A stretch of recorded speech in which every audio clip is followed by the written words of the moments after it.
Now the fourth one is a monk's lifestyle.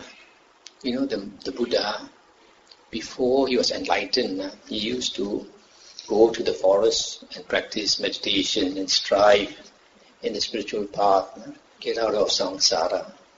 And after the Buddha was enlightened, he still lived his life in the forest. He didn't come out to the big cities to be famous.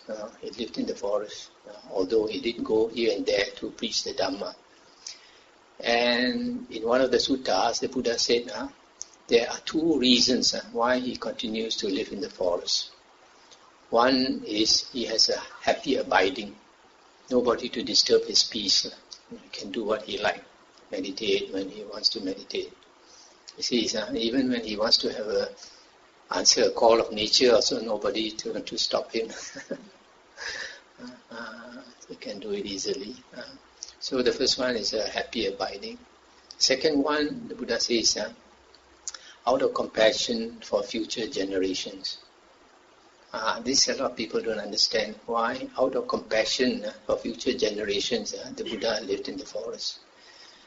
The Buddha is trying to show us that the way out of samsara is to practice the holy life in the forest, to give up worldly things, because worldly things, even though they give us much happiness and enjoyment in this life, but eventually, if you attach to it, it gives you suffering in the end. It's what the Chinese say, Tao Ti Boi Ko, right? The beginning is sweet, the end is bitter. So a lot of people are like that. Worldly people, they want happiness here and now, but in the end, they reap suffering. So the Buddha is showing us the way out of samsara, and he is trying to tell us that the way out of samsara is to give up worldly things, retreat from the world. I wish a lot of monks now don't practice. During the Buddha's time, there were no town monasteries. All the monasteries were in the forest. Also, the monk's lifestyle, you find that the monk goes on arms round. The monks, even the robes he wears are different from lay people. Shaves his head bald so that he doesn't need to look handsome or pretty.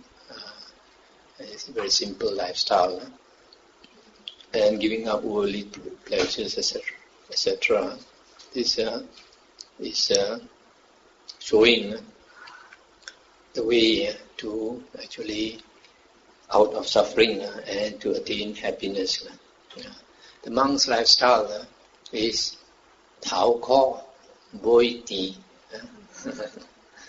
Beginning is suffering, bitter. In the end, it's sweet. When I first became a monk, there was a lot of suffering from me. I had a reasonably good lifestyle, and before I became a monk. And after I became a monk, I went to a very strict monastery in America, where you take one vegetarian meal a day. You have to work the whole day. And in the morning when we start working at 8 o'clock in the morning, it's on an empty stomach.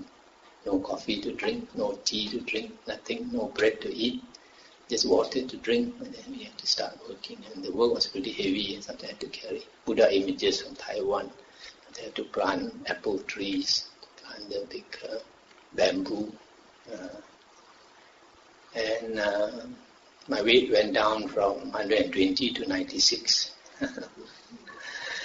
And monks there were very unfriendly. American people like Ajahn Sumedho mentioned, maybe not in the talk, when we talk to him in the room, so Americans are very direct.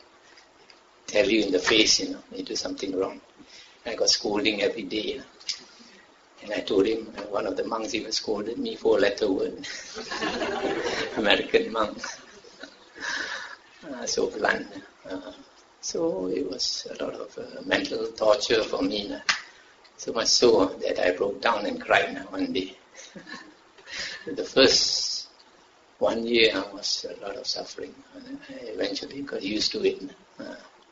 So that is a monk's life. Beginning, a lot of suffering, but slowly you get used to it. When I came back from America, I went to Thailand.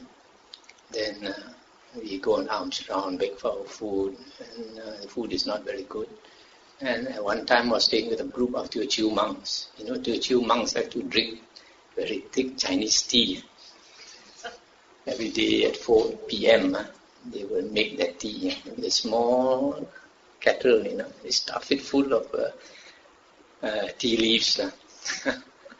Don't drink with them. It's not so nice. So every day they call me to drink with them. But I was not born a Teochew, so I didn't have a Teochew stomach. After a while I got gastric. When I came back to Malaysia, this gastric also was bothering me. I was staying in the cave also. Then I tried to take cheese because in Thai tradition it's allowed. But I found cheese didn't suit me. It's too oily, too salty. So there was a time when there's a lot of dukkha. Eventually you get over it, as the Buddha said in the sutras. So now, year by year, you get more used to it. It's becoming sweeter and sweeter.